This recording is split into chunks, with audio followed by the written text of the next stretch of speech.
Good morning. Good morning, everyone. Let's take a seat and get started. I'm Carla Freeman. I'm the director of the SAIS Foreign Policy Institute, and it's my pleasure to welcome our distinguished speakers and audience to this morning's program, The Transatlantic Alliance and the Western Balkans, Regional Challenges and Options for a Common EU and U.S. Response. The Foreign Policy Institute was founded at SAIS by Paul Nitze in 1980 to bridge the worlds of academic research and policy, and we're honored to be a venue for a discussion on the Western Balkans, timed for when the European Union has been meeting with Western Balkan countries, the first meeting in a decade and a half. Although American attention appears to be elsewhere, this is a region that has been an important focus of U.S. policy and action. The U.S. lent its leadership to two key state-building projects in the region, Bosnia and Kosovo, first by intervening militarily and then by supporting the state-building process in both countries. On June 21 of this year, 15 years will have passed since the EU membership perspective on the Western Balkan countries was announced at the EU Western Balkan Thessalonica Summit. Today at the Sofia Summit, the EU reiterated its support for a European perspective for Western Balkan countries, encouraging them to continue on their path toward EU-oriented reforms. Yet the summit suggests that the prospects for any of the six joining the European Union in the nearer term are not positive. We're fortunate to have some of the world's top experts on this topic and related issues here with us this morning to shed light on the current situation and contemplate steps forward. And it's my honor to introduce our speakers. I'm going to provide just a brief introduction, as I know many are well known to those of you in the audience, and there are also bios on the back of the flyer for you to refer to. First, it's my honor to introduce Lord Ashdown. Lord Ashdown was the High Representative and the EU Senior Representative in Bosnia and Herzegovina in the early 2000s. During the period of his mandate, significant progress was made on the state-building agenda in Bosnia and Herzegovina. Lord Ashdown has both a military background and a political profile, and is this mixture of a military background and a political background that underpinned his strategic approach in Bosnia. He was a Royal Marines officer and the leader of the Liberal Democrats in the UK.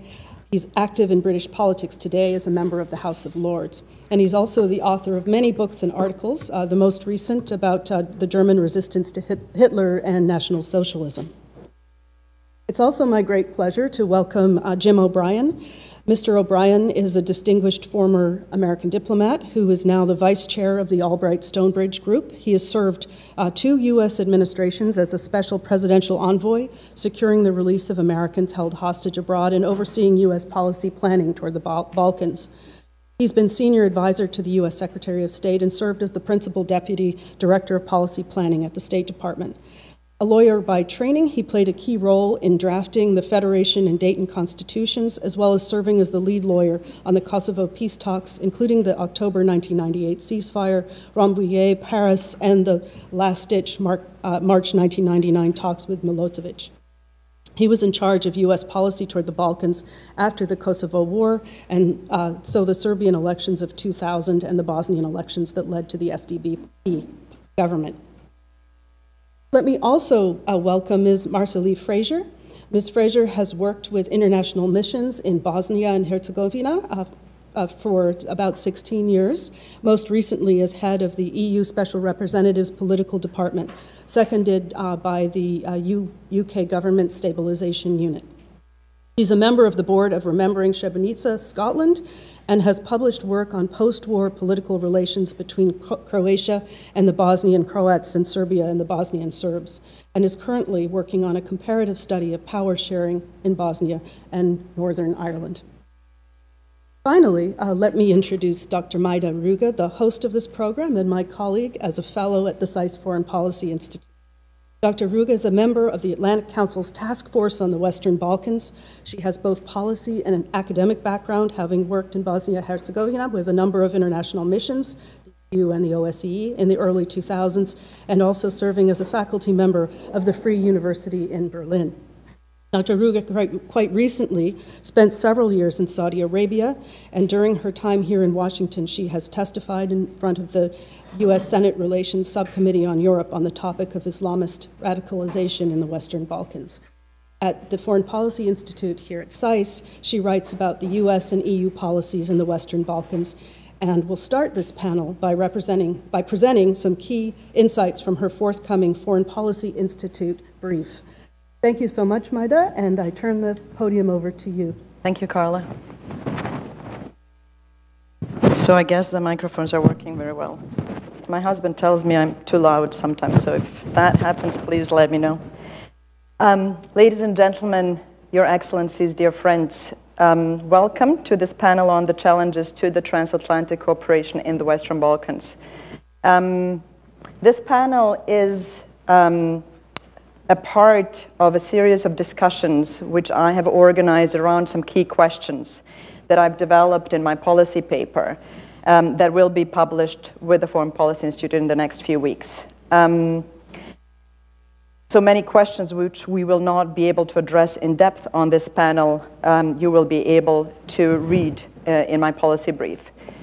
First question is really that I'd like to start with introducing is what are the challenges in the region and outside of the region, and what should the joint US and EU approach to the region look like?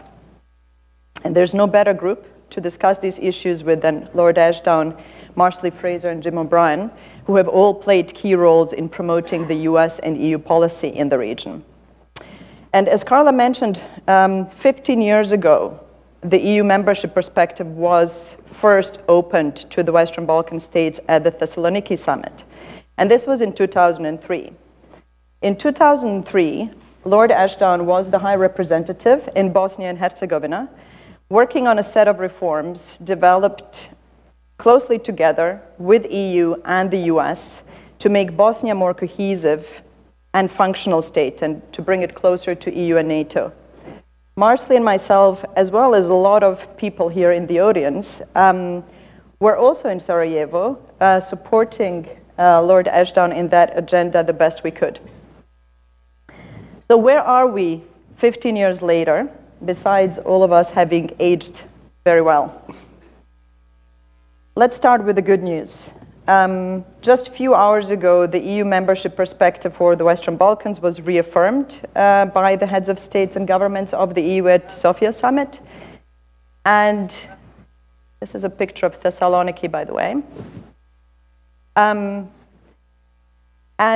the EU, the Commission strategy for the Western Balkans that was published in February this year has articulated a clear vision for the EU for the Western Balkans as part of the EU.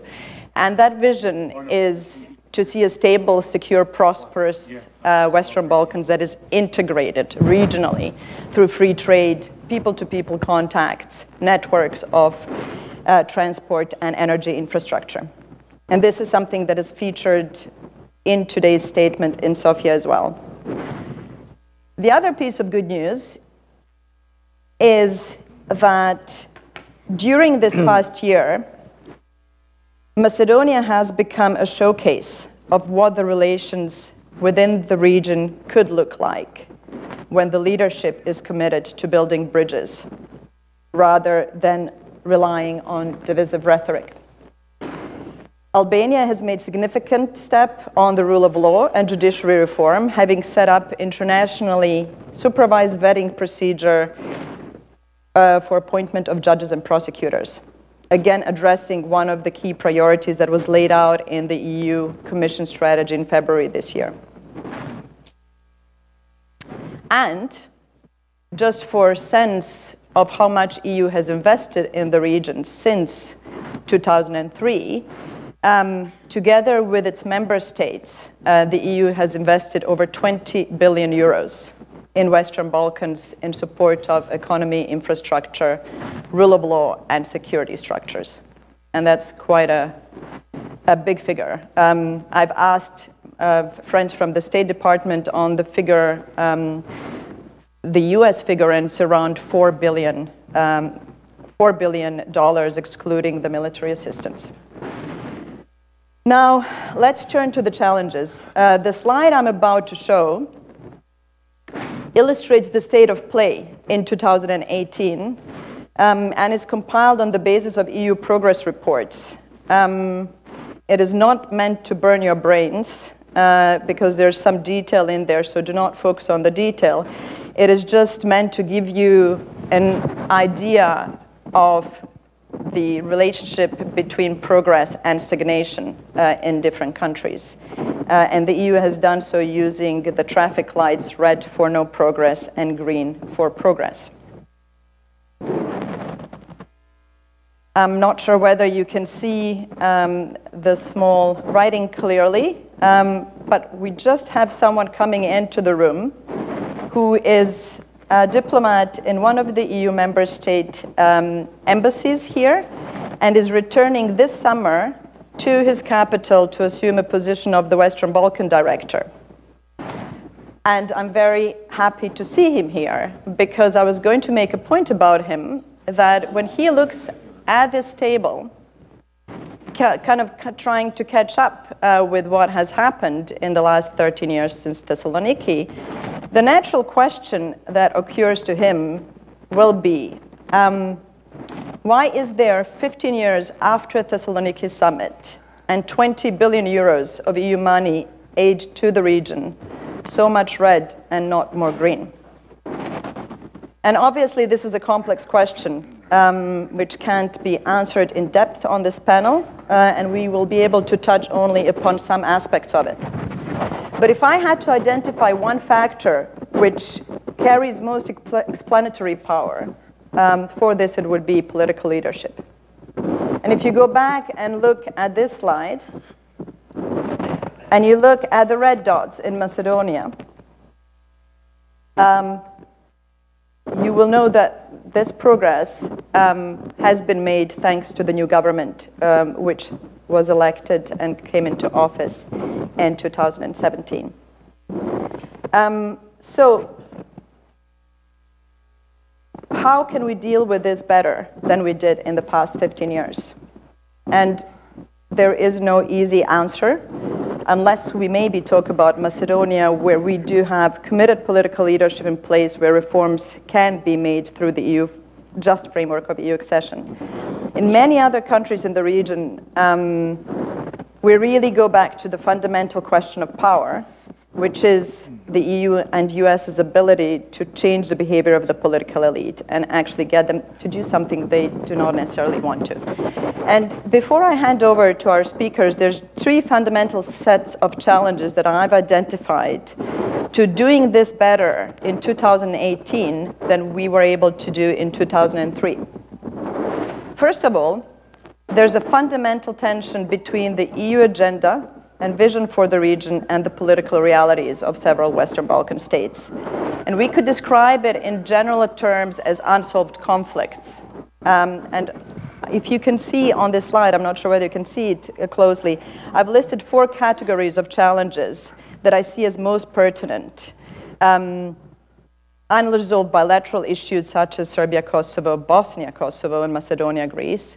We have complex and muddled jurisdictions in Bosnia and Herzegovina and North Kosovo. We have a revival of redentism, flirtations with changing borders, and secessionism in Bosnia. And then we have backsliding on key democratic norms and institutions. The second point is that the geopolitical reality of the region in 2018 looks much different than in 2003. We've all heard and read about the growing influence of China, Turkey, and increasingly negative role played by Russia.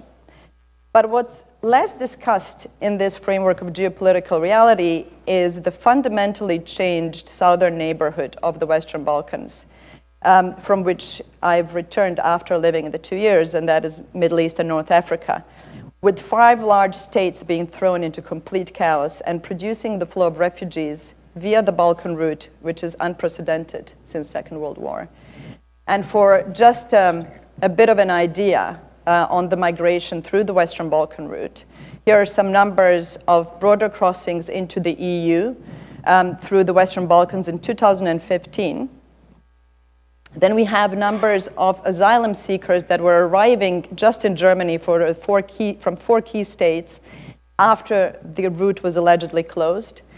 And finally, the reception capacity of 6 Western Balkan states combined. And the discrepancy is very high. My final point on the challenges concerns one novelty in 2018, which is the increasingly strained transatlantic relationship. There was a crisis in 2003 between Europe and America as well, following the Iraq War. But the magnitude of difficult issues between the US and EU is greater than ever before. And parts of this administration see the EU more as a rival rather than a partner. Witness trade.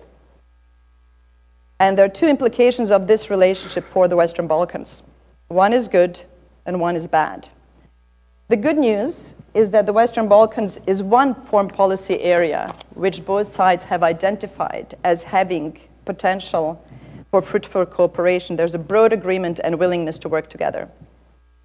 The region, when I speak to the US government officials and people on the Hill, the region is now number 4 item on the list of most EU member states officials coming to DC.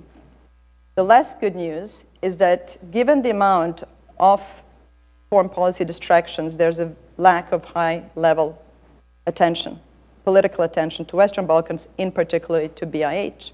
And this is the last point I'm going to make before handing over to our panelists. There's a notion that Bosnia is too complicated, too messy, and really should be left to dealt with after other issues are resolved. There's only limited time and attention available in the agendas, and this will preferably be invested into solving issues that have potential, and that is Macedonia and Greece name dispute and Serbia-Kosovo dialogue. And the notion is once we've solved these 2, we can turn our attention to Bosnia. So the objective today is to have been gathered the individuals who have experienced some of these problems firsthand in their work on the Western Balkans, discuss with them, first of all, what lessons can be useful today from the past 13 years or 15 years. And then the million-dollar question, which we optimally want to get to, is how can we get the US and EU to best deal with the challenges in the region within the mentioned political constraints and instruments available. So, Lord Ashdown, if I may start with you, could you start by commenting on the big picture? Do you agree with this? Is something missing here? And then talk a little bit about what the policy should be towards the region, what sort of strategy is needed, and what are the necessary elements of this strategy? Well, Majda, first of all, thank you very much for inviting me here. It's great to see so many old friends. I think we're going to be hard pushed to stop this becoming a sort of reunion of old Bosnian hands. And there are many in the room to whom I owe a huge debt. Jim at the far end there was a tremendous colleague when I was trying to put together the plan that I would be working on when I went to Bosnia as the High Representative. Marsaili was one of my most important helpers and assisters and advisors when I was there. There's Cliff Bond here and Bob Beecroft and goodness knows how many others. So that's lovely to see you all and to be amongst you. Inevitably, Majda, I mean, we'll get to solutions in a minute. I suppose we are starting with analysis, and you've asked me to think about the region. And there's one message that I have for you that I'd like you to walk away with in what I'm saying. And the phrase, which by the way I invented on a visit to Sarajevo, but I quite like it, so I'm going to reuse it again, which is that you cannot save the maiden if you are not prepared to kill the dragon.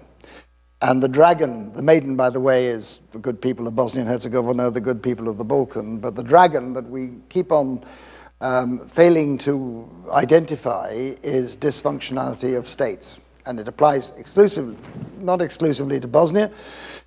You might argue most to Bosnia, but all of these states in the West Balkans suffer from the fact that they cannot operate at a level of functionality that makes them congenial members of the European Union, or indeed that can deliver to their citizens the benefits of being citizens of a functional state, and therefore the reasons why they should be loyal to that state.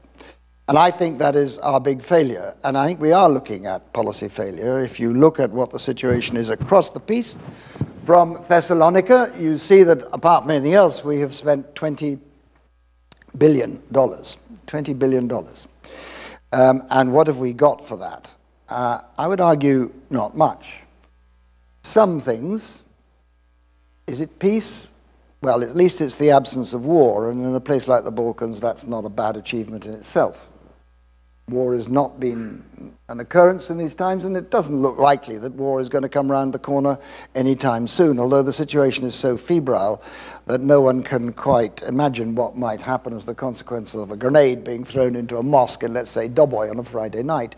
We're not exactly in control of the situation, but the absence of war is one achievement we can put down. And the second is that in some cases, the nations of the Western Balkans have shuffled a bit closer to the kind of standards that would enable them to be members of the European Union, which is the task that we set ourselves at Thessaloniki. Beyond that, what have we got for the 20 billion? The area remains one in which it's largely a space, I could use the word a black hole, but not all of it is, in which stagnation and stasis rules, in which corruption is widespread, almost endemic. By the way, not unusual, not unique, the Balkans. I mean, that always happens after war. Look at Italy. Look at Britain, by the way. Read Brighton Rock. And you'll see that following war, there nearly always comes corruption, but then you get rid of it, and we haven't.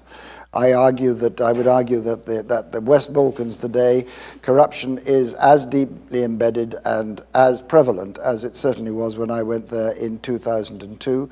Not much change there. If there has been success, we are quite close in some cases to criminally captured states.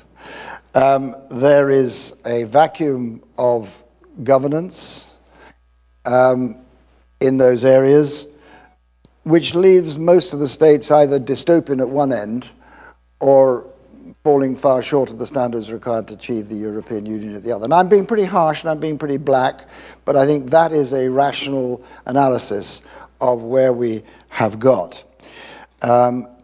Some areas are a bit brighter, but I don't think many. And yet I believe this can be done, and I still remain optimistic that it can be done. The analysis, I think, that applies to our present circumstance remains exactly what it was when I went there in 2002. And thanks to Jim O'Brien and others, what we identified was the following. Dayton was created for all its infelicities and its compromises. I think all of those compromises, save perhaps one, were necessary to create a peace. And in those circumstances, I suspect every ordinary citizen living in the Balkans and everybody seeking to achieve a better future would have been prepared to tolerate those compromises in order to create a peace at the end of a terrible war.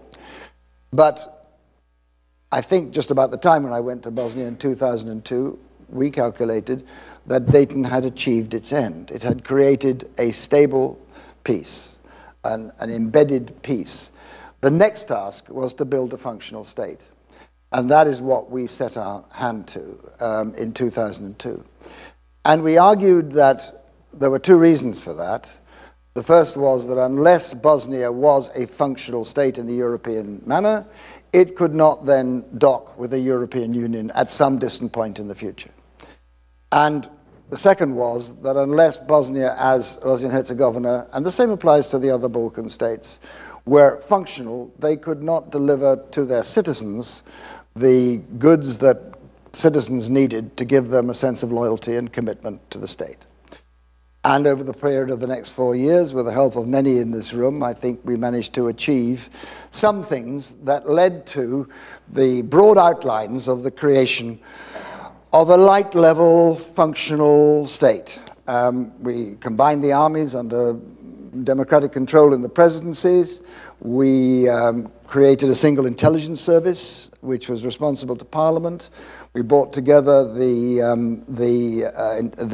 customs services under a single state customs service. We managed to introduce an indirect taxation authority that was both fair, reasonable, and efficient, and provided governments with a ready source of finance.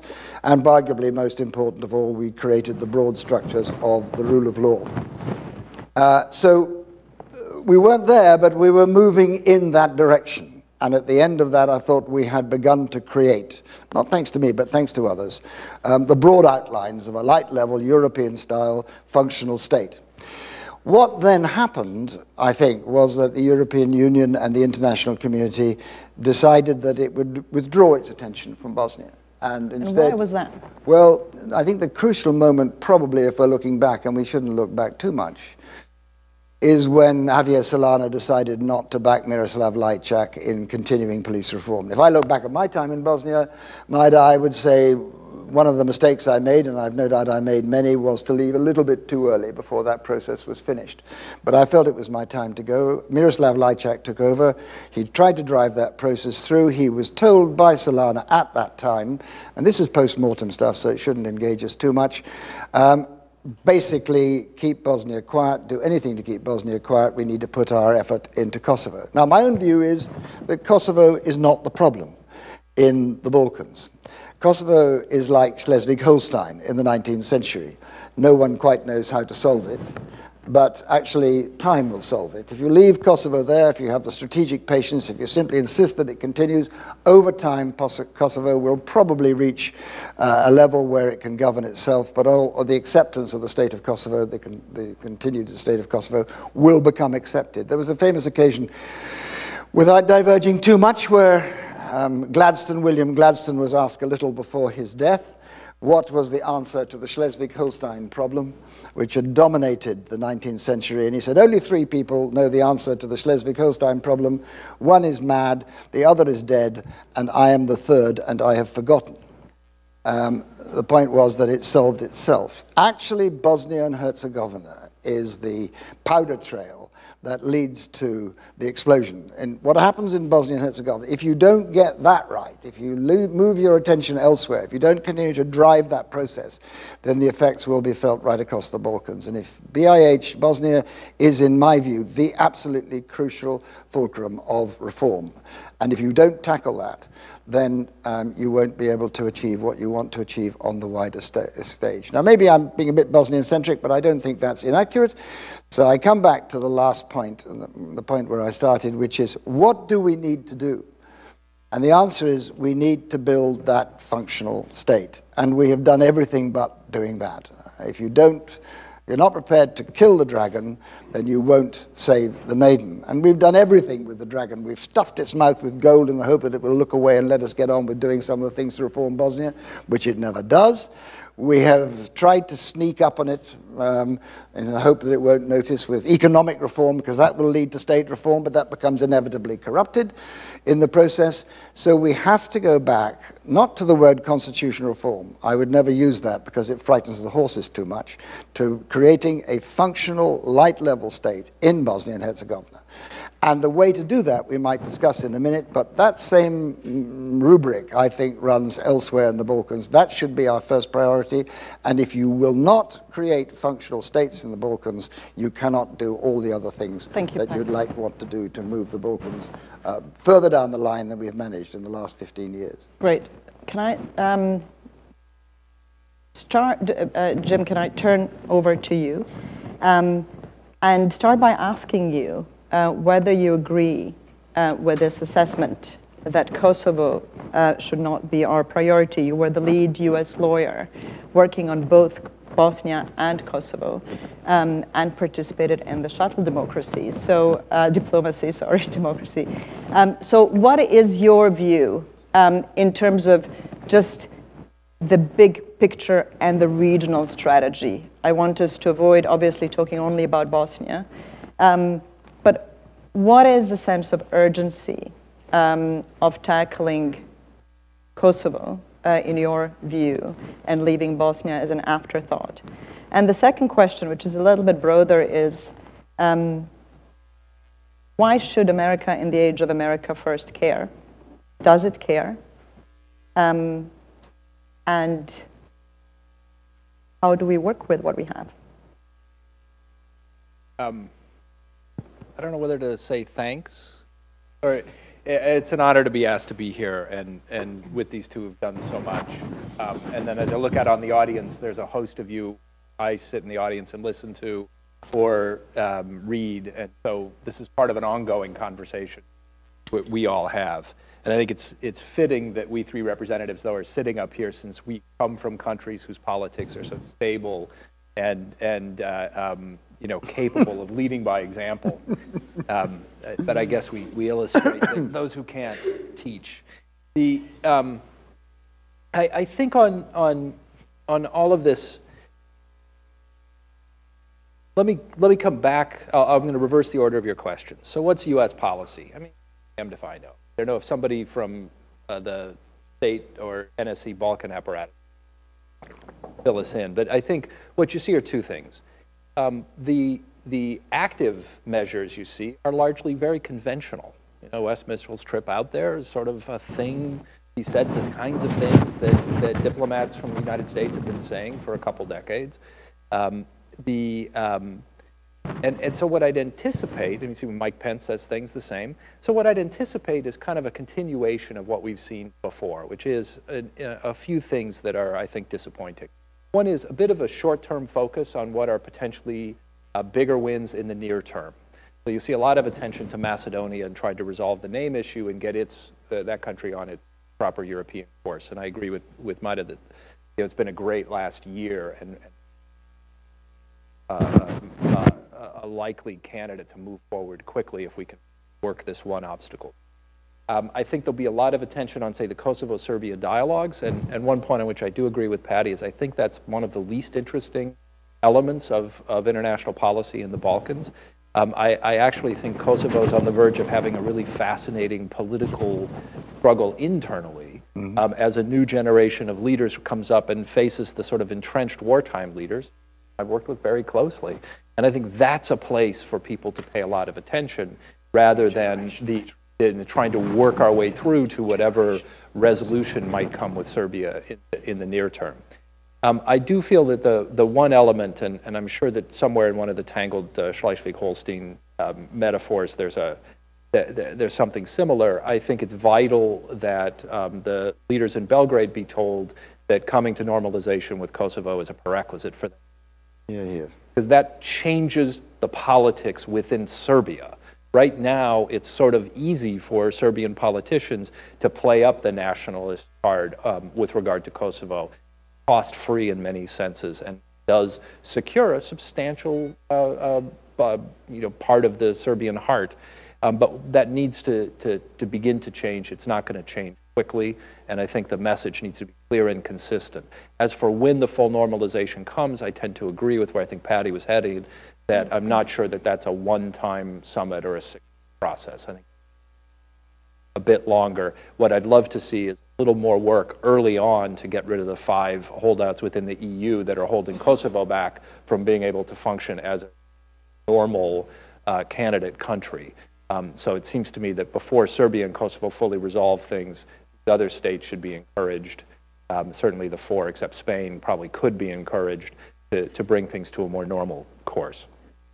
But what role does the U.S. play in all that? Again, I think you'll see the U.S. play at a kind of a senior working level with a focus on resolving immediate fires and attempting to achieve the outcomes that can be accomplished within the 1 to 2 year lifespan of a deputy assistant. I think that's really unfortunate, but it is important it happen and that it be visible, because otherwise the perception is that the U.S. has walked away, and that just amplifies the sense that other outside actors are increasing their interest. I don't believe Russia is particularly more powerful than it had been. It's certainly more interventionist, but I think it has a mixed history. Chinese investment is all over the region. We need to let people know that the U.S. retains an ongoing interest in the stability of this. Now, That's a picture of a fairly conventional U.S. approach. It's disappointing in its ambition and scope, but has the possibility of producing continued progress on the bumpy path that I think, though, when you pull the camera back, we're clearly not living in normal. And I think it's important to think a little bit in anticipation of the bumps in the road we're going to see because of this particular administration. And I may be a little partisan here. Government. I have a couple of thoughts on this. One of them is there's a strong, as you look, you have a president who says about all the senior working level officials, they don't matter, I'm the only one. So that creates pressure on leaders in the countries that we're talking about to try to get to the president. Now, around the president, on his new team, there's actually one person who knows a fair bit about the Balkans and has traditionally been very outspoken against Serbian policy. And I don't know to what extent. Security advisor, I don't know to what extent she's going to play a role in forming policy, but that's a voice in the White House that fits within the conventional range of U.S. policies. But for the president himself, I think it's a different matter. I was just in some meetings yesterday with a law professor who mentioned a colleague of his has studied all of the president's bankruptcies. So this is a rich and deep text. And in each one, the tendency was the same. He would settle with a strong party and then mercilessly attack his weaker creditors. And I think you see this same tendency reflected in the way that he is nice to autocrats and want to be autocrats, but seems contemptuous of those who govern from the middle of their societies or reflect real democratic impulses that aren't authoritarian. And so I would expect that this president, to the extent he involves himself in the Balkans, will do so with sporadic flashbulb photography around the more powerful autocratic leaders. My advice is don't panic too much. I think most of those occasions will happen because somebody shells out a fair bit of money to a lobbyist or someone closely connected to the president. And I don't think that will have a long-term impact. But it will have an impact within the domestic politics of these. And I think that's one piece of what we'll see in those regions. Now, the second trend I see is even more troubling. Really, I think the best of US policy and of EU policy has been when we try to build institutions that empower the disenfranchised and create conditions for real political competition.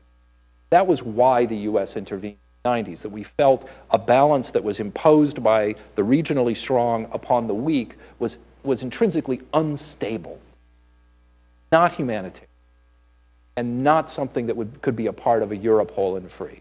That's why one creates governing institutions, functioning state. Mm-hmm.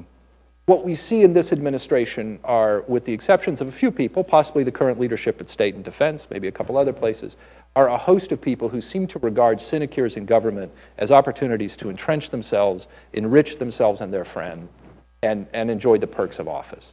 And these are exactly the habits that need to be drummed out of leaders across the Balkans. So what I am going to call for when we turn our attention to talking about what a policy is in the region is a U.S. policy that's based upon trying to build institutions that allow for political competition, rotation of power, and that also reach out to parts of the society that don't feel represented. I don't think you have a friend for that kind of sitting in our White House right now. So in a sense, although I want to see a more visible U.S. policy to counteract the perception that the U.S. is drifting away, I think we're better off if that policy is at a sort of senior working level where there are some credible people with careers of working in the region than it is an effort to go try and get the president to show up at something like the next Thessaloniki summit. Because I fear there we're going to just make ourselves mad over the next couple of years. Why don't I leave it with that and we'll come back around on the practical. I don't know if I got to all your questions. Absolutely.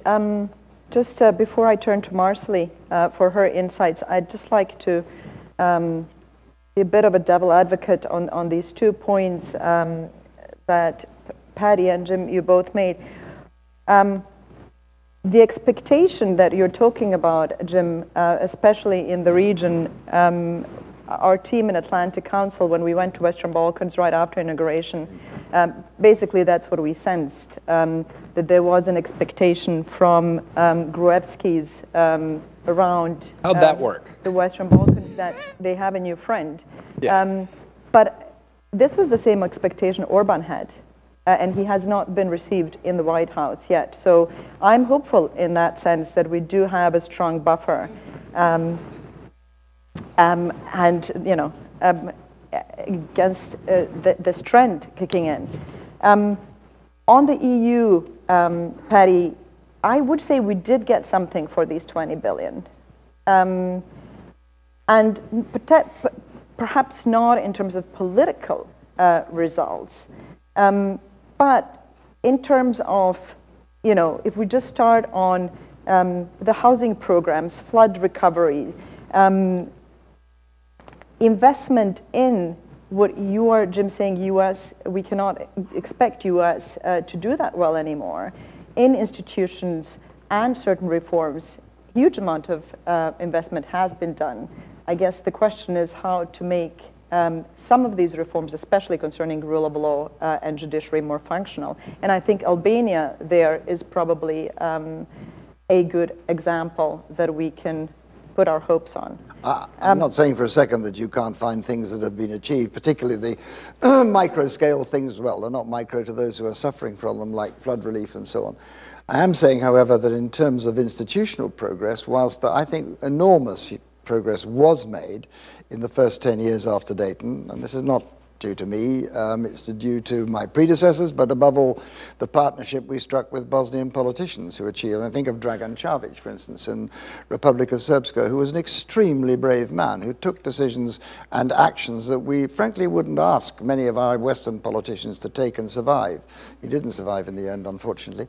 But all of that was allowed to unravel. I mean, the bottom line is, whatever was achieved in the first 10 years has been allowed gently to unravel in what happened after 2006-07. Not because I left, but because the European Union thought that they could now walk away from this and cease to use the political will to drive that, and indeed leverage, which I'll come to in a minute, to drive that process forward. And the result is that most of the things that we achieved in those, or they achieved in those days, are now have been unraveled or are in the process of being unraveled, are being put in a place where they can be unraveled very, very quickly if secession takes place. And so it's sad to say that what was achieved by this relationship between Washington and Brussels, by the use with proper conditionality attached of the European soft power, to build up some of those institutions, and by the use of aid using in a specific way, but conditional. Much of that, I think, has now been allowed to be diluted. Thank you. Marsaili, can I turn to you as someone who has lived and worked in the region for quite a long time? What is your view? Could you talk a little bit about the challenges and what has the EU approach and how appropriate is the EU framework for addressing some of these challenges? Thanks, Majda. I apologise to my European colleagues for being the second Brit on this panel. I think there's a design flaw there. I am, of course, Scottish, and we voted against Brexit, so please forgive me. Sorry, Paddy, we won't get into that now. I voted with you. Yeah, you did. I mean, let me just take a step back and I'm going to be a bit of a cheerleader. I might not be very popular here, but a cheerleader for the EU enlargement process. I think we're all agreed that the prospect of membership is still necessary. It may not be sufficient, but it's still necessary condition to stabilise the region. And despite the flaws of the enlargement process, despite the backsliding we've seen in some countries after accession, I think that we can all agree that accession to Central and Eastern Europe was a remarkable success. It was by no means a foregone conclusion. And I think enlargement probably remains the EU's most effective foreign policy tool. You know, it's not easy for the EU. We're not, and I can still say we because we're still in, but we're not a single actor, despite the competing interests that were at play during that first enlargement process to Central and Eastern Europe. It was a largely successful process. And I think to that extent, the commitment of the European Commission to admitting countries in 2025 is welcome. But I think we shouldn't fall prey to the notion that we can cut and paste that enlargement process that happened in Central Eastern Europe into the countries of Southeastern Europe. And I think that we need to be mindful of the major differences. When we look at the enlargement to Central and Eastern Europe, political elites were absolutely committed to the process. They were conforming to EU standards even before the EU asked them to do so. And when you compare that situation with the Western Balkans, it's quite different. Obviously, the most glaring problem is lack of political will. You know, that does contrast with what we saw in Central and Eastern Europe. Political elites in the Balkans have traditionally had a much more ambiguous attitude towards the EU, and they are reluctant often to undertake difficult reforms that may be seen to compromise their own interests. So I think, in a way, the EU has struggled slightly because the logic of enlargement, which was that countries wanted to join the bloc, is sort of turned on its head in the Western Balkans. And there's a perception often among political elites that actually the EU wants enlargement more than they do. And so you get into this strange catch-22 situation. And I think, you know, we've all seen the consequences of that. But I'm still a cheerleader for the process, and I think perhaps now more so than ever with the current geopolitical climate, that the EU, you know, it's a very attractive model, and the EU has more tools at its disposal in the region often than it thinks. We'll talk about this in the discussion, but you know, I think being more forthright, naming and shaming political elites that are not conforming is necessary. We have significant financial leverage that is often not coupled to political conditions in an effective way. And I think also something the EU is not good at doing, but I think it should get better at doing it, is selling the benefits of membership above the heads of politicians to the general populations. And, you know, it's not just the Western Balkans where we see this problem. The EU is not good at selling itself within the bloc. And as we know now in Britain, perhaps if the EU and British politicians who support the EU had been better at selling the benefits of membership, we wouldn't be where we are. So I think that the EU, it's not a hard sell, but, you know, you have pro-EU, I mean, it looks 50-50 in some countries, but I mean, those, the parts of the population that are pro-EU need to see the EU not standing always on the side of politicians who they see as, you know, corrupt and not advancing EU norms. And for those that are sceptical, I think they need to see, you know, the EU selling the benefits of membership more clearly. So I think we discussed earlier, and I think returning to the question of why is Bosnia and Herzegovina particularly important for the region, you know, we've talked about how border disputes and the legacy of conflict across the Western Balkans makes the Western Balkans path towards EU integration harder. I would actually argue, maybe controversially, that it's the power-sharing regimes, to an extent in Macedonia, but more particularly in Bosnia, that actually pose more problems for the EU long-term. And I actually think that the sort of power-sharing regime you have in place in Bosnia was never really intended to function autonomously. It relies on the benevolence of external powers to function. If I take you across Europe to the northwest corner of Europe, to Northern Ireland, we have a somewhat similar situation in place there. Northern Ireland is a warning to us that incorporation in the European Union is not necessarily going to be an effective conflict resolution tool. Absolutely. And you know, what we saw in Northern Ireland was Northern Ireland's peace process relied on the very constructive engagement of Britain and Ireland working closely together, backed up by US leverage and EU, particularly financial leverage.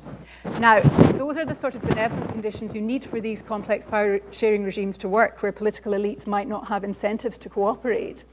And even in those very benign, positive circumstances, the Northern Irish peace agreement has been very difficult to implement, and there's been suspensions, and you know, it's not plain sailing. So I think we need to bear that in mind when we think about even Bosnia and Herzegovina. If we imagine as a member of the European Union, I don't think that the conflict role or the post-conflict role of external powers will stop, particularly when you see that you do not have a benign regional environment. You have Serbia and Croatia, who have not always, or even consistently, or even now, been a positive force to try to get Bosnian elites to cooperate. So I think we need to broaden our idea of what the EU enlargement process is and be more ambitious in the EU about our role, because previous enlargements are not necessarily relevant in key aspects, I think, for the region. Mm-hmm. On that point, and before we turn to the question of leverage, and then I would like to really engage the audience on this and to hopefully have some questions which are not only Bosnia related. But Jim, we have discussed precisely this, the use of EU framework and how useful can it be with dealing with patronage networks, which is something that the EU has identified as one of the key objectives in its strategy. Do you have any thoughts on that? Well, yes, I do. And I guess I really like the comments of my co-panelists here. I say my 20-year-old daughter's favorite workout T-shirt is a maidenly pink T-shirt with a drawing of Princess Leia. Hell no, I don't need rest. And I think it's important to start with the responsibility of the local actor, but also the talent that's there. So to start on a Bosnian note, I actually thought the Bosnian EU engagement team in the last decade was pretty good. I think they did a remarkable job of kind of working their way through the process that began when these were out there, and of bringing together cohesion from what often is depicted as simply a fractious Bosnian establishment. But to do that, Paddy's absolutely right, they need help from outside, the conditions that Marsaili discussed, and then treat leverage to move out of the way obdurate actors. And if there was a mistake, I think, on policies, during the first, say, 15 years after Dayton, it was sometimes we imposed conditionality that actually helped the most obstructionist elements. We're not going to let you move forward with this thing that you are ambivalent about wanting. And we found ourselves then often wondering who our condition was pointed at. But so how do we try to work our way through that and get to a functioning European? I would say we take the acquis process, try to bring forward the elements that will do the most to disempower or remove entirely the obstructionist elements that currently allow for, say, state capture, or that oppose real rotation in political power. So how do we do that? And this is obviously for a much longer discussion. But a couple of steps I think are important. One is that the US has to agree that it's working through this framework. The EU has to agree that it might modify the framework from what was done before to fit the particular circumstances of Bosnia, in particular to crack the power structures that render the political establishment kind of challenge. And what I see is a lack of willingness on either side right now to do that for different reasons. But I think that's where a successful Balkans policy would begin, not so much with bilateral relationships to capitals, but between Brussels and Washington. Now, what should they focus on? Well, my view is that, particularly, say, in Bosnia, but I think as well in Kosovo and in the other states, one of the elements you have to deal with is the fact that real power lies outside the formal structure. Let's set aside. I think the question is not whether Dayton and the Federation Agreement are good agreements. It's whether any replacement would be subject to the same sorting forces that those agreements have lived through. And so what are those forces? Well, really, it's a political party structure and a patronage network that reminds people that they benefit only if they vote for their own group.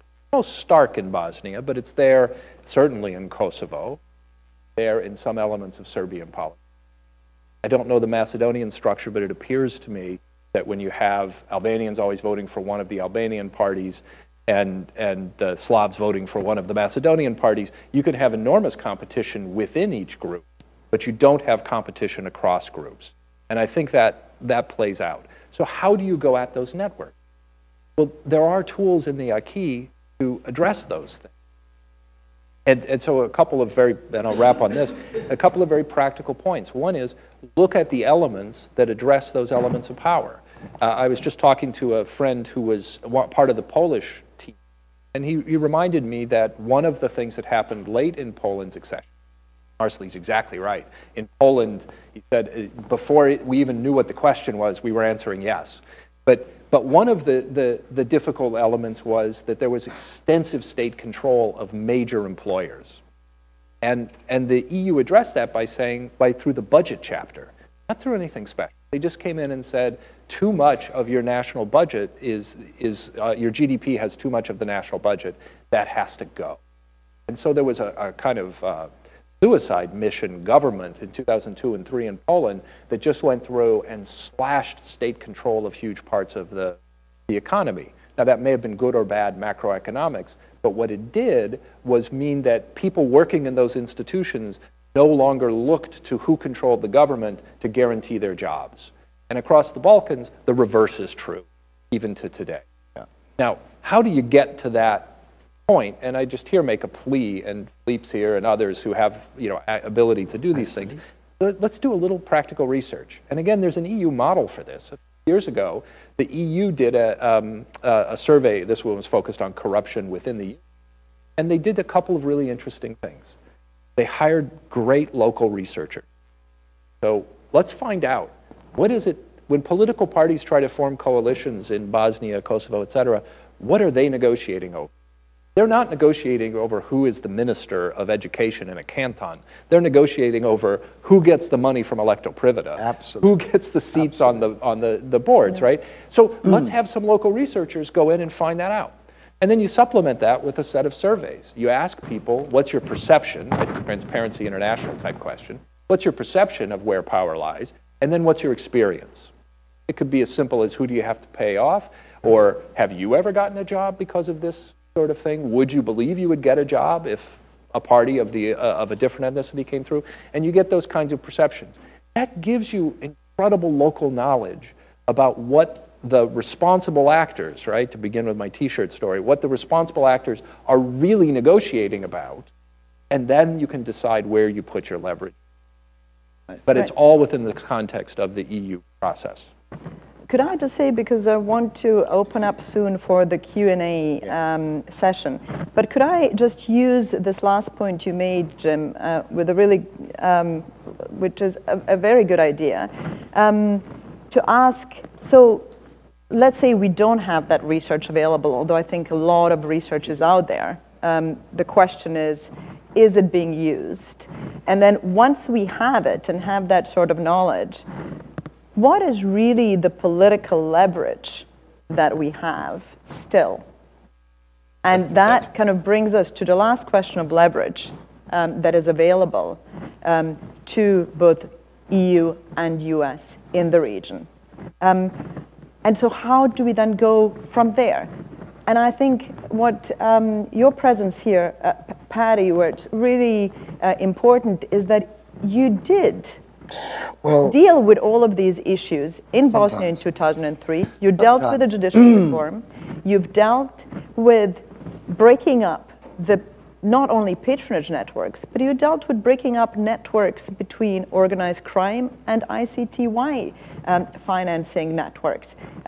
By using all the resources that you had available, your EUSR had, your High Rep had, the EU4 mission, the international auditors, and had a strategy for that. So how much of that leverage is still there today? That's kind of you, Majda, but these are perhaps easier times and we had better partners to work with, including in the United States, than perhaps we have.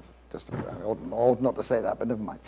Here are some general thoughts, if I may, and then I want to lay out, if I can, just briefly, some things in the category of solutions. First of all, Rafi has made a really important point. I'm trying to say, there's Rafi's in the audience, I just spotted. Jim has made some really important points. Look, when you want to tackle, he said, how do we tackle these networks, and gave us a means to do so. When you want to tackle these networks, and they're nearly always the nationalist networks, you need to recognize, we concluded that we couldn't head on. They were just too powerful. We'd lose too much public support if we did. You have to tackle them by the soft underbelly of nationalism, which is always corruption. So you get into the electroprivata, you get into those utilities that are not serving their citizens, double win here, but they're feeding corrupt money through into the nationalist structures, into the recidivist structures, and in the case of Bosnia, into the, of course, war criminal structures as well. And by the way, your most useful asset in this are not soldiers, not even researchers, they are auditors. And if someone said to me, Paddy Ashdown, you can create your own international organization which will be dedicated to post-conflict peace reconstruction, I would create Auditors Sans Frontières. Because actually, if the European Union or America were created a corps of traveling auditors that they could put in that would expose this corruption, you're not only saying to citizens how little the government is actually serving them and how much of their money is being stolen, you're also beginning to attack these structures from behind. And that is really important if you want to be able to establish a new set of standards. My next point is Rafi's new generation point. I've looked at peace reconstruction.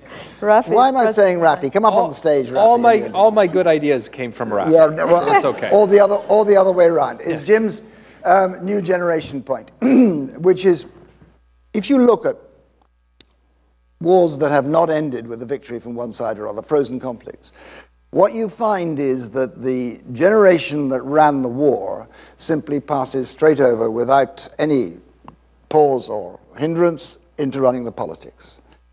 And that's exactly what happened in Northern Ireland. It's exactly what happened in Bosnia and elsewhere. And when they're in politics, they use the political structures to continue to pursue the policies of the war. And what's more, they then use the divisions of the war as the means by which they can get the political support. So they say to their clients, ethnicity or whatever it is, you must vote for me for fear of them. And it isn't until you can get rid of the nomenclatura, the generation who ran the war, and bring in a new generation that you get the real strong ability to build a sustainable peace based on a reform system. And that's what happened in Northern Ireland.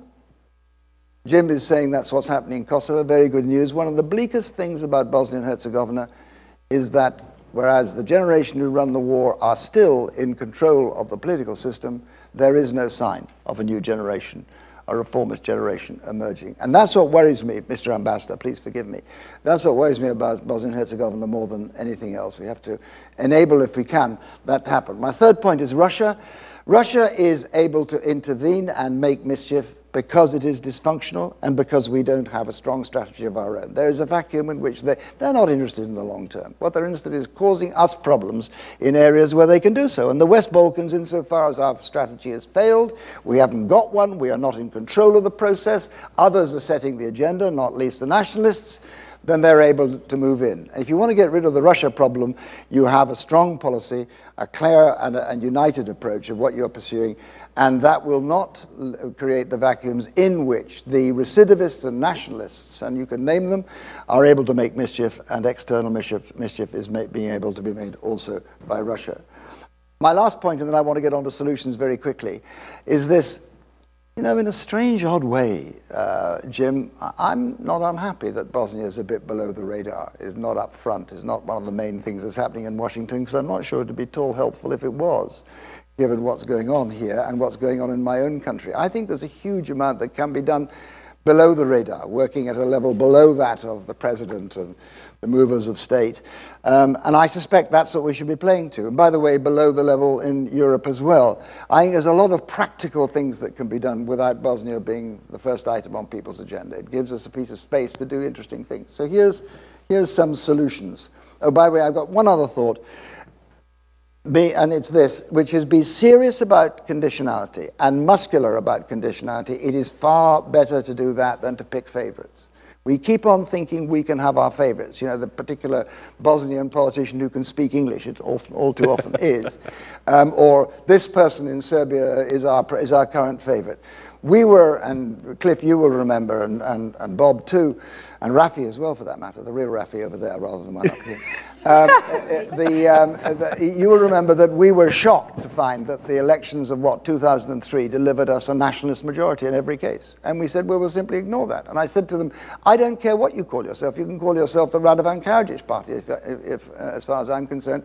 I'm going to judge you not by what you call yourself or whether you can speak English, but what you do. And I think when it comes down to getting things done, we should be judging people, politicians there, according to our set of conditionalities and what they do, not what they call themselves. And above all, we are not good at picking favorites. We don't know enough about it, and we shouldn't do it. We should be concentrating on who is achieving the things that we give our money for on a conditional basis in terms of reform. Now, some 4 very quick thoughts for you in terms of solution. One, if the international community is united, there's nothing it cannot do in the Balkans. If the international community is divided, there's nothing it can do in the Balkans. We have got to have a strategy, and the international community, and effectively that's Brussels and Washington, have got to come together behind that strategy and always act in a totally united fashion. Thanks to my colleagues here, that's what we managed to achieve in those days, and it is the essential precondition for getting things done. And by the way, that means that the alliance Washington to Brussels is absolutely the crucial axis to make that work.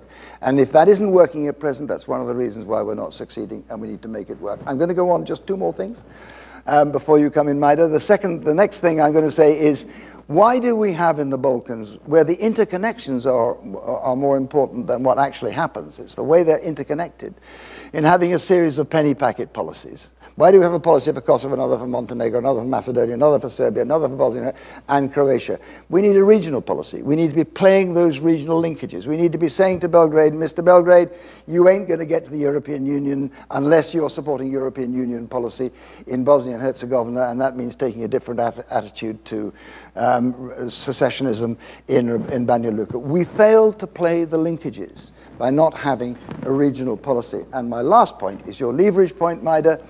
We've got the European Union alone has more instruments of leverage in Bosnia and Herzegovina than it has in any other country on earth. If we cannot use those to drive forward the reform process, then we, the European Union, and Washington as the international community, are not doing our job properly. We have a huge aid budget, a little more muscular conditionality. Chris Patton used to say that the problem with the Balkans is that they pretended to reform and we pretended to believe them. And that's exactly the problem. We've got to be much more muscular about our conditionality. We have diplomacy and the weapon of isolation. If you're dealing with an irredentist, just don't see him. Don't travel to Banja Luka. Don't invite him to Washington. Don't talk to him or her except in Sarajevo and except about things which are about pushing forward the state. And the last point I want to make is the singular strategy we should be following, upon which everything else depends, is a strategy that builds towards greater functionality in the states. Nothing we do should not be contributing towards more functional states. If we succeed at that, the rest will follow. Thank you, Paddy. 2 final thoughts, Marsaili and Jim, before we open up to Q&A. One piece of information that ties into the question of leverage and the role of Serbia played is over the past 15 years, EU has provided about 3 billion euros in grants to Serbia in all fields. And as such, Serbia is the biggest recipient of EU funds among all the Western Balkan countries, with 200 million euros annually. What can the EU do with that? But I will leave you to give me your final thoughts, and then we can discuss when we open up to Q&A. Yeah, I mean, just to sort of half agree with what Paddy said, I mean, I think we have to remember that the EU enlargement process is largely a top-down process. It's one where we rely on political elites to want EU membership and then to actually conform to the conditions. And I don't think that we're always very good at holding political elites responsible and at naming and shaming when they don't fulfill the criteria. Another point on Serbia specifically, I think, and we keep going back to Bosnia and Herzegovina, and I apologize for that, but I think that what's required of Serbia, and to a certain extent also Croatia, though now of course Croatia is an EU member state, is not just non-interference in Bosnia and Herzegovina. I think often, you know, you'll see in progress reports it says Serbia has got good bilateral relations with Bosnia and Herzegovina, you know, nothing to report. But what's actually required is constructive engagement. So instead of Croatia, or the Croatian government right now, supporting the policies of one side in Bosnia and Herzegovina, the Croats, it should actually be incumbent on these kin states, on Croatia and Serbia, to actually come up with constructive solutions. And, you know, that can be agreed to by all sides, and that's what you see worked in Northern Ireland. And when that's lacking, it doesn't work. So I think the regional linkages are very important and are perhaps not taken into consideration in the current approach. Jim? I think this is very well said. If we are going to work through the EU framework, a point I would raise right at the beginning is that it has the wrong sequence. So the recent paper, which is actually a really paper, it makes a priority of saying, let's reform the judiciary first. And they're right, with a bad judiciary, you can't really be successful in corruption and crime. Spent a couple years in dealing with a very similar situation. The problem is you can't hold everything until you get the judiciary. Most what you do is effective sub-judiciary, which is then subject to capture and pressure. As I would go at the tools of political power, but I think that's a conversation that should and then you figure out how to focus. So it's a very minor tactical issue, how one finds where to put the leverage that we've all been. Very good. Thank you. So we come to the questions. I will kind of be taking three first questions. I think I have Ambassador Beecroft, Edward Joseph, and I'm sorry, I'm not familiar with your name, and our colleague Mike Hatzel. Could I please ask you also to not just focus on Bosnia? We want to address some of the other states in the region as well. Thanks. So do you want to start with Ambassador Beecroft?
Exactly.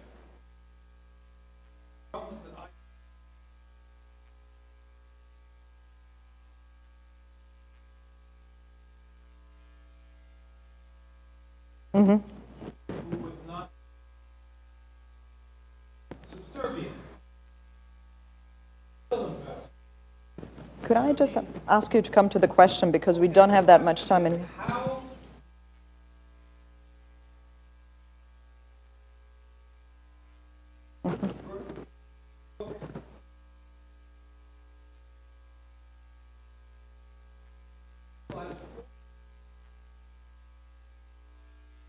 you have three.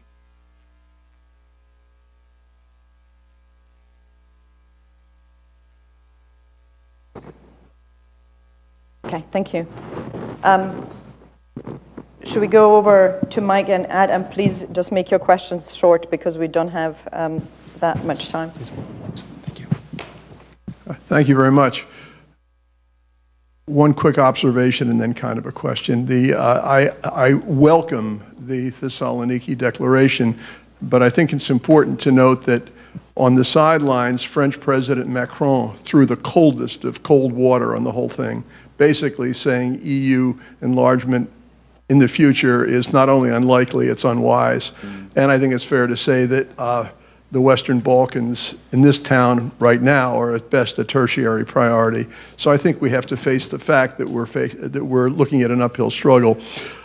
I once had a boss who told me, give me the doors to disaster. Maybe he was unduly pessimistic, but I think it's often a useful way to prioritize. And when I look at the Balkans and all the problems that have so masterfully been outlined here, and I think what would happen if, let's say, a new bout of corruption broke out somewhere, or if they had a riot somewhere, that'd be a problem. But when I think about what would pull the rug out from under the whole region, I would say it was what Majda listed in her things, and that is namely a change of borders and or secession. And I think here is, now I'm going up to 40,000 feet, but I think it's important to do so. This is where I think the US and the EU really could come up with something forceful and preempt this. And this is not so far-fetched. I mean, one hears talk about the old switch in Kosovo between Prešova and northern Kosovo. That would be a disaster for Bosnia, which already has a secessionist problem with the Republika Srpska. Periodically, even Albania makes noises about Kosovo. I don't have to go into what that would all mean. If the US and the EU would simply make a declaration and say, look, no change of borders. You want to get into the EU, then there are certain fundamental rules above and beyond the 36 chapters that you must fulfill. And that means no change of borders. That should be greeted with enthusiasm by Athens, incidentally. I mean, that would actually help in the Macedonian name issue. But I think this is, and there are positive things we could do. I know we're down to only a few hundred EU4 troops in Bosnia and Herzegovina, but all you'd have to do would be to move a certain component of those up to Brčko and make it quite clear that the Republika Srpska would be split in half if it tried to secede. So I guess my question is, is the typical on Capitol Hill, after you make a declaration, Lord Ashdown, do you agree with what I just said? Right. Could we go to Edward Josef and then the colleague from the Serbian embassy, was it? I'm seeing from Boris. That's Vladimir will have I'm sure, insightful remarks as well. Edward Joseph, Mike's colleague here at SAIS, and my question is going to be what you want, Majda, but in fact, it follows what Mike said. Let me quickly say these are wonderful insights from all four of you. I want to single out Jim for one of the best single insights about Trump and this bankruptcy. I've never thought of that, never had considered that. I just stole it from someone else. Well, it was good thievery, if you did. Lord Ashdown, I state the obvious when I say that the apex of Bosnia's functionality coincided with your leadership, and I would just add that I believe the long, steady, terrible backsliding and regression actually preceded the Solana Lajčák letdown, and it was rather the policy of way premature and exaggerated policy of passivity that went by the sanctimonious name of local ownership there, and which rested on a mischaracterization of your tenure.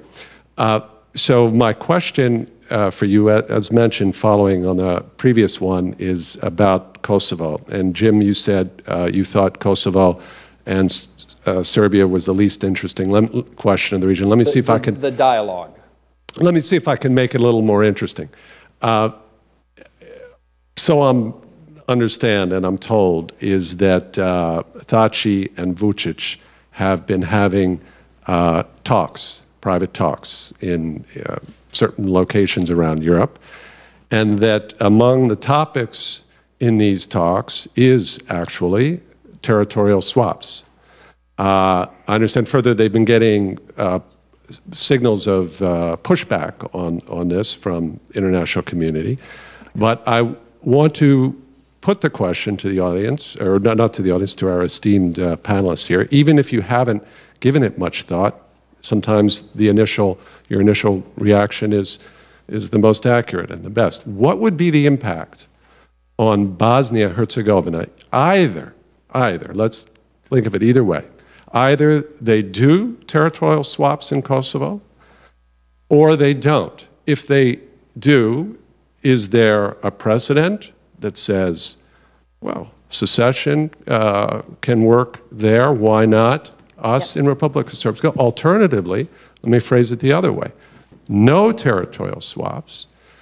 Is the Serb interest and need for, quote, compensation for the loss of Kosovo then increased, and therefore the centrifugal pull of the Republic of Serbia increased? Thank you very much. Here, that's me. So, my name is Vladimir Jovičić. I'm Serbian Deputy Chief of Mission. So, I'm seeing more of Majda's husband than you, so that's the reason why you told me. So, I have a couple of comments. I'll try to be short. Some of those comments are probably going to also be sort of our reply to some things that Ed implied here. And I also have a couple of questions, but I'll try to be short. Whenever I say that, it doesn't end up that way. So my first comment goes towards Lord Ashton's example of Mr. Belgrade behaving in a certain way. I just hope that it was more like a theoretical or exempli causa given than... Sorry, I missed that, Ambassador. Could you just put a... my first comment is going towards Lord Ashton's comment on Mr. Belgrade behaving in a certain way towards Bosnia. I just hope that it was more theoretical and exempli causa given than something concrete, because our position when it comes to Bosnia and reactions of our government, current president, were very clear, and it's complete support of the Bosnian territorial integrity and sovereignty, as well as their European Union integrations. Yeah. Both because of our principal positions on that, because of our own problems on other sides, and because that's the policy we want to have, which is not only because of the regional stability as one, let's say, precursors and preconditions for the EU integration, but also as our general principle.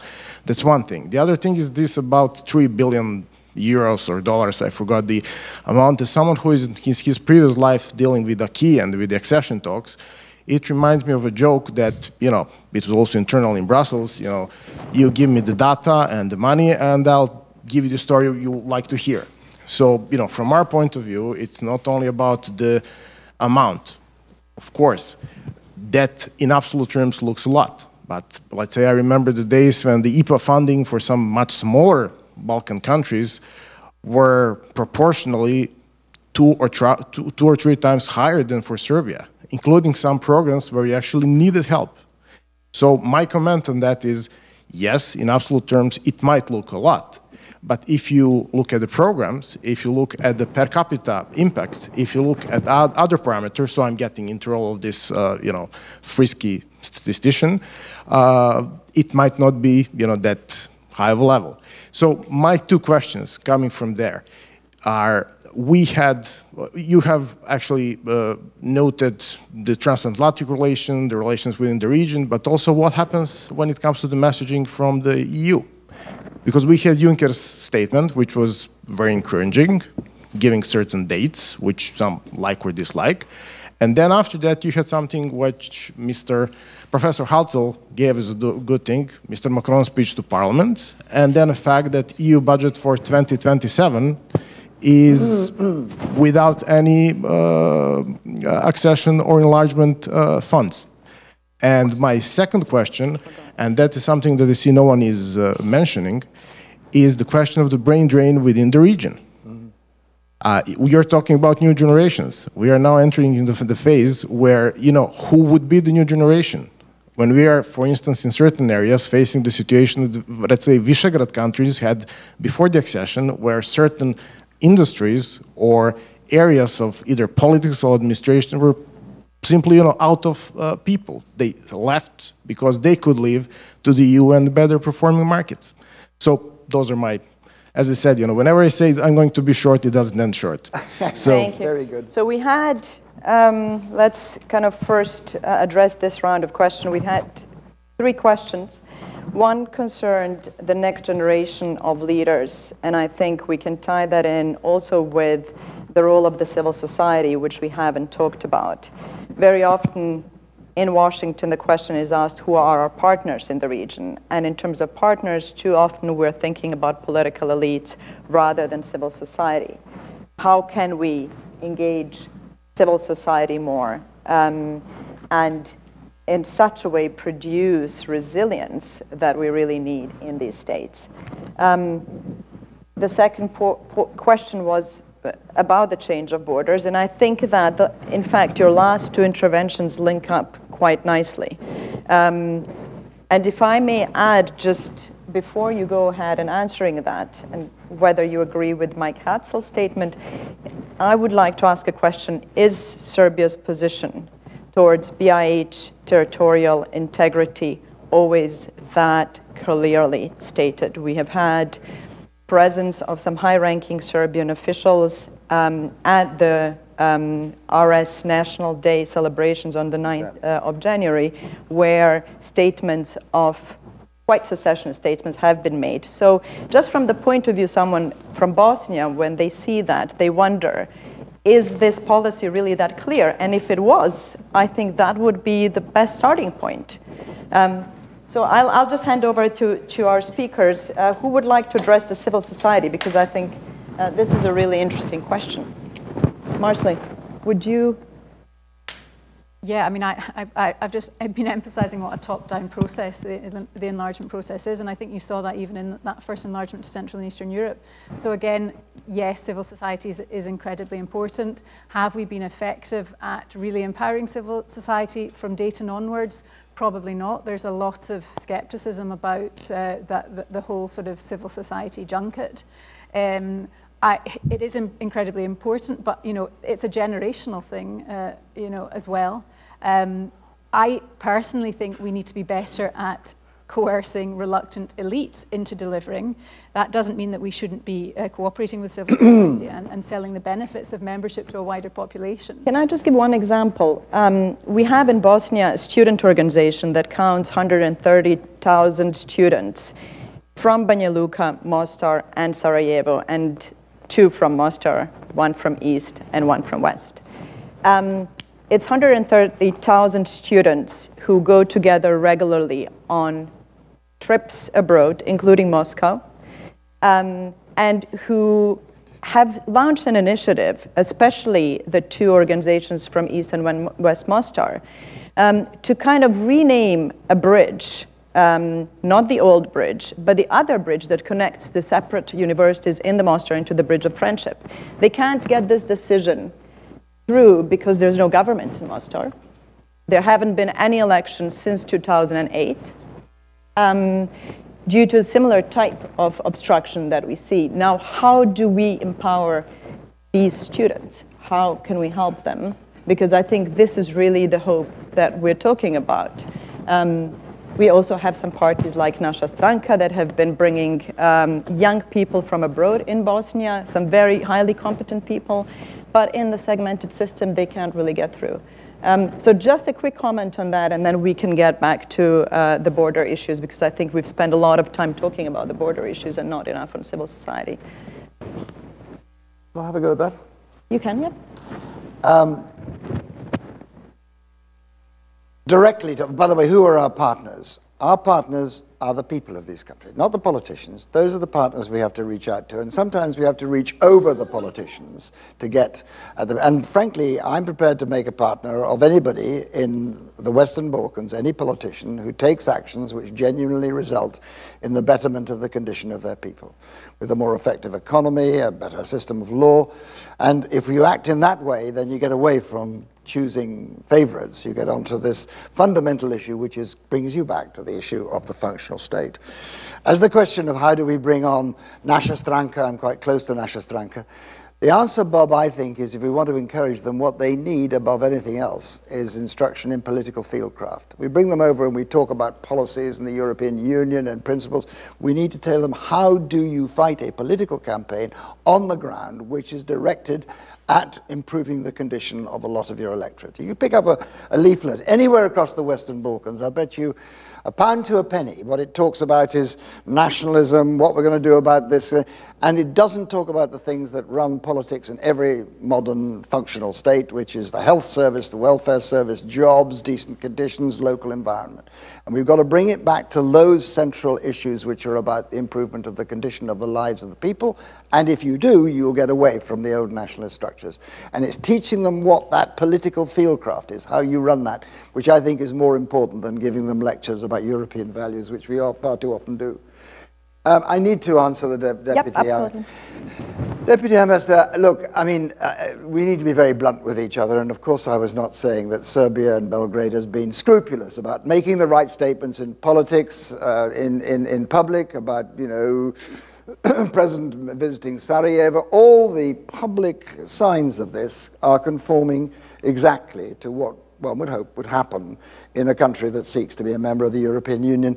But you and I both know, we're realist enough to know that the Balkans operates on two levels. There's the top visible level that everybody knows, and there's the level under the surface.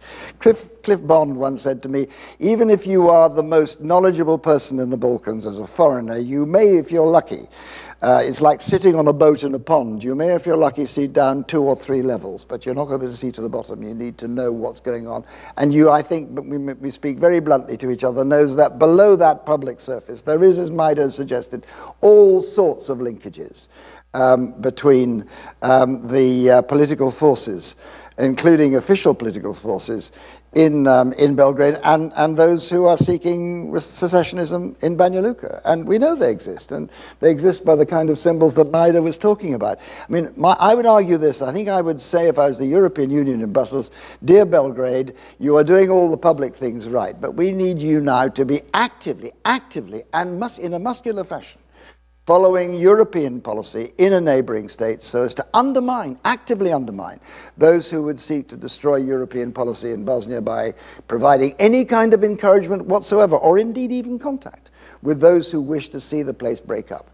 And I would say that, you know, you ought not to be, I'm sorry, giving Mr. Dodik, who is arguing and setting up a case for the secession of Republika Srpska, house room in Belgrade. We need to see a much more muscular policy than is currently the case. I'm sorry if I'm being overly blunt here, but that's the case in my view. You may wish to come back to me, Ambassador. I want to come on to this business of changing borders in a minute when we're ready, because this is the toxic issue that is now gaining ground throughout the West Balkans, that we'll somehow solve our problems by changing borders. But I guess, Majda, you want to move on, provided I can come back to that in a second, unless you want. We have 15 minutes left, and I'd like to have a few more questions, preferably not Bosnia-related. Rauf, I'll get to you. I would love to hear from... I will. But I wanted just to ask Jim and Marsaili, do you have any comments on this? Jim, you were involved in both Bosnia, Dayton Peace Agreement, you were the lead lawyer drafting it, as well as Federation Agreement, and in Kosovo.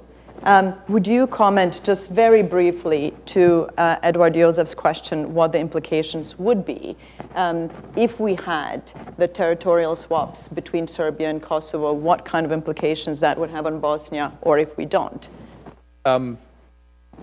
Lots of people can tell you what the first new border is that they would draw in the Balkans. Nobody can tell you what the last new border would be. And I think it would be a very good. Yeah.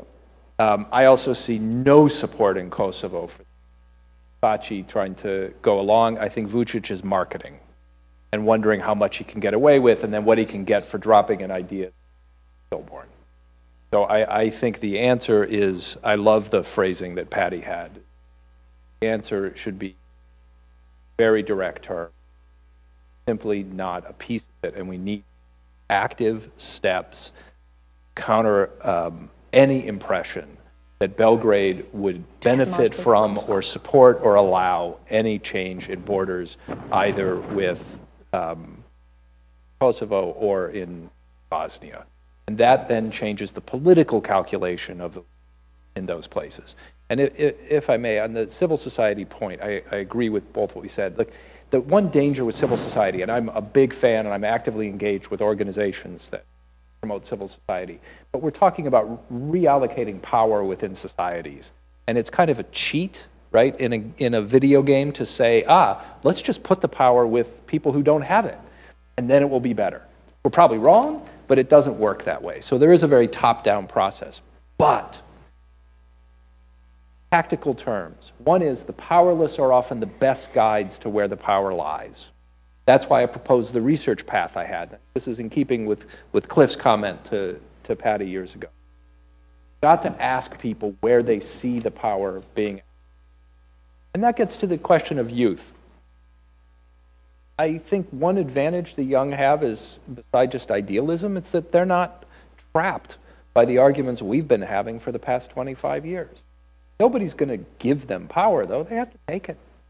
I mean, the two lessons here for me that are most relevant are, one is what happened in Serbia in the late 1990s. The opposition then was infighting, moribund, and a student movement arose that began using humor and its own youth to its advantage. Now, they had to learn how to channel that into political activism, and NDI, Rob Benjamin's back here, other organizations are part of taking these civil society groups and helping them learn how to engage in the political process. And that produced a great moment. But that moment ultimately was decided by the Serbian people. We would speak with Serbian opposition leaders at the time. They would say, okay, we've done our part in the election campaign. What deal are you now going to cut with Milosevic? Our answer is no deal. This is for you to resolve. And they did, in an act of great courage, right, in October 2000. That all began with youth saying, yeah, we're not going to wait for somebody to give us a channel or let us work. Now, what are the obstacles to that? And I do just want to say, I absolutely agree, the brain drain, I have no answer for.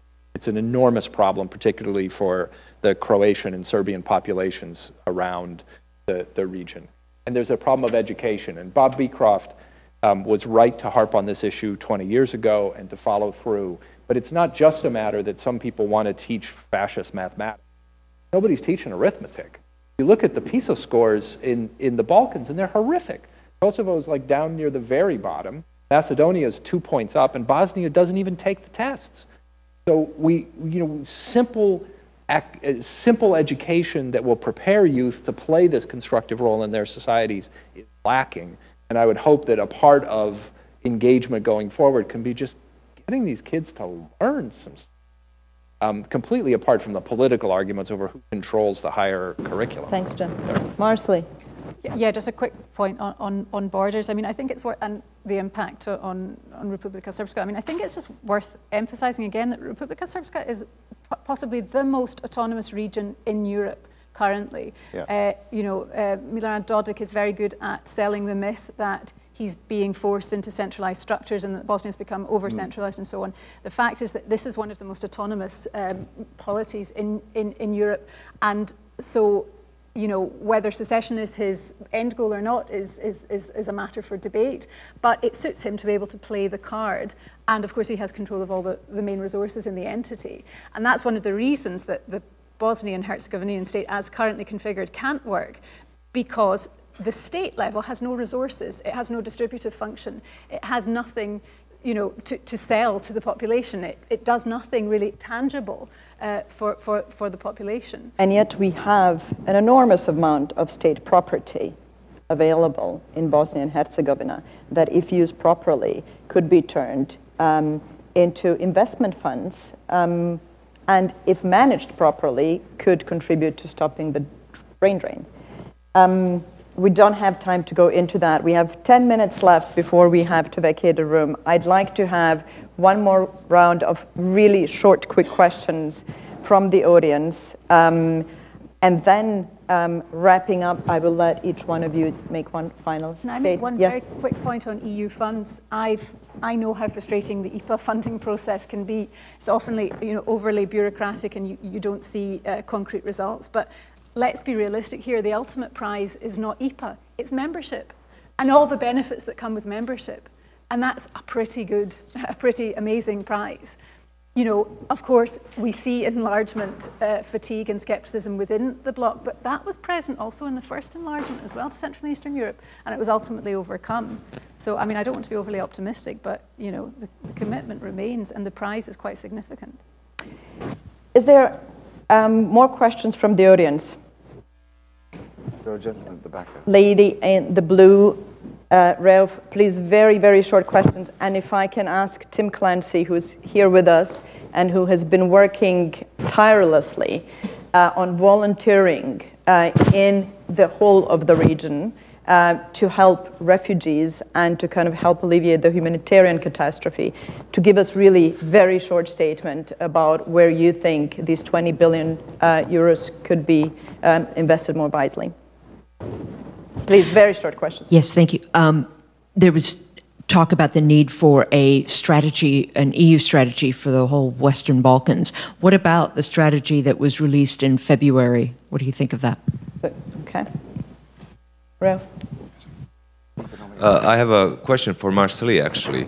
Lord Ashdown made a great point about the electroprivredas and so on. As a lot of people in the room know, I was actually in charge briefly as somebody who's Bosnian and an American at the same time as Minister of Energy of electroprivredas, both of electroprivredas. And the first thing I did was send something called the financial police to every single one of the 26 companies I was in charge of.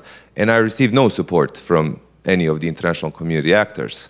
Stayed in power for 2.5 months, ended up resigning because there was absolutely no support. There were threats, different types of pressure that I don't want to get into now. And that was the question is why was there no support? And the other question that I have for I know the answer, but I'm asking. I want Marsaili, whom I actually respect. I've heard a lot of good things about you from people that worked with you. But the other question is, why hasn't the EU followed the US footsteps in imposing sanctions on Dodik after the referendum? And why hasn't it done the same, any sort of a countermeasure to what HDZ is doing, you know, in support of what Dodik is doing? Thank you. So we'll just go quickly answer these two questions. The first one, the EU document that was released in February, is it a strategy? No. Right? Is that a strategy? And if it's not, what's missing? The second question from Ralph to Marsaili, and then I'd like to use literally 3 minutes to have Tim say a few words. Yes, please, quickly. We have only 5 minutes left. Marsaili? Paddy? Well, okay, Paddy, whoever wants to answer Ralph. I don't represent the European Union anymore. I've stopped working for the EU in 2016, so I can dodge some of your questions. Yeah, I mean, the EU is not particularly good at commenting on internal politics in would-be candidate countries. That's been the sort of norm, that we don't get involved in politics, and I think that has sometimes been to the cost of reforms, certainly in Bosnia and Herzegovina. So your second point was about... why is it not doing more to... the sanctions issue, yeah. Again, I mean, I wasn't working there at the time. I would say that it's... Yeah, on the sanctions point, you know... Could I answer we're not a single actor. Again, you need the consent of all member states. Rev, I'll answer it on the sanctions actually in the conclusions, if you don't mind. Sanctions. Paddy, go very quickly. To the question of, is that a strategy? Is that document a strategy? Really? I saw it, but it was far, far too loose to be a strategy. The single strategy we should pursue, and it's simply stated, is to pursue functionality and to do nothing that is not helping towards that process. I'm going to use my 2 seconds, however, to comment on changing borders. This is the most depressing thing that I've heard. I've been around for some time. And it does, but it now is gaining more traction. I just got to say to you, there was, you know, at any moment when we were in Bosnia, we could have arranged for the 3 ethnicities to carve a little space out for themselves and to establish ethnically pure states, and then we could have gone ahead perfectly peacefully, apparently. But the whole of the European Union's miraculous policy that has achieved so much is based on the simple proposition that you deal with nationalism by making borders not matter, not by allowing the creation of ethnically pure spaces. And the moment you abandon that in Bosnia or elsewhere, you will create ethnically pure spaces, you will go on redrawing borders, it will never be settled, and there is no way you can follow that policy without it leading eventually towards conflict of one sort or another. The concept of the preservation of multi-ethnic spaces is the essential basis upon which the peace of Europe is built, and we cannot afford to allow that to be diluted by one iota in the Balkans, and if we do, that way will lead to tragedy. Thank you, Paddy.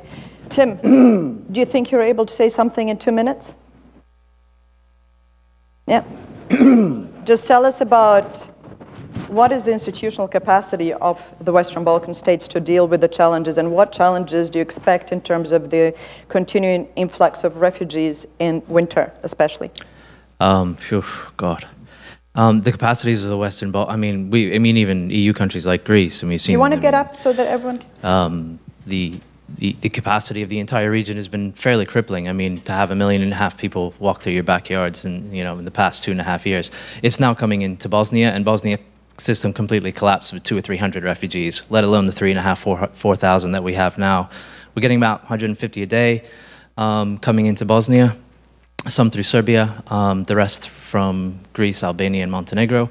A bigger issue for me is what we talked about before. There's Balkan politics, how it looks like on the surface, and all the sinister stuff that goes on beneath. And I find EU policy to be exactly the same. Yeah. So we have a face for it, which is managing the conflict, managing the crisis, managing the issue in terms of its image. But what's really going on is regular human rights violations, violent pushbacks from police. To have something like Moria on the island of Lesbos in the European Union, to me, is the most shameful thing I can possibly imagine. It is worse than the camps in eastern Turkey. It's worse than the camps in Jordan. I think it's worse than some of the camps that are in Bangladesh for the Rohingya. For that to be happening on European soil is shocking. Can you just tell me what, from your point of view, because we have 2 minutes left, what can be done, especially from the EU and considering the budget? Throwing money at it without a cohesive strategy. I mean, we put everybody in the same basket. So you have legitimate asylum seekers from Syria, from Afghanistan, from Iraq. We have a lot of people coming from Mosul. We have a lot of Kurds who have fled Afrin. But we also have many Northern Africans who are fleeing poverty. Now we have a visa-free regime between Iran and Serbia, and we have massive amounts of Iranians coming into Bosnia at the moment, and we just put everybody in the same basket. Again, managing the image means saying these people are criminals, they're not legitimate asylum seekers, they're potential terrorists, instead of looking at the real hardcore human rights issues of legitimate asylum seekers who deserve their process. Okay. Thank you. So we are at the end of our discussion, and what I take away from this discussion are 3 maybe very obvious points, but I think it's still important to state them in the current day and time. As has been the case in the past, if we want any results in the region, we need the EU and the US working closely together. And if we're working at cross purposes, we're not going to get anything done. Second, in terms of regional approach, we have to have an approach which acknowledges the political centrality of Bosnia and Herzegovina and the stability in Bosnia for the stability of the rest of the region. Bosnia should not be left to be dealt with after other issues are resolved or we risk instability in the entire region.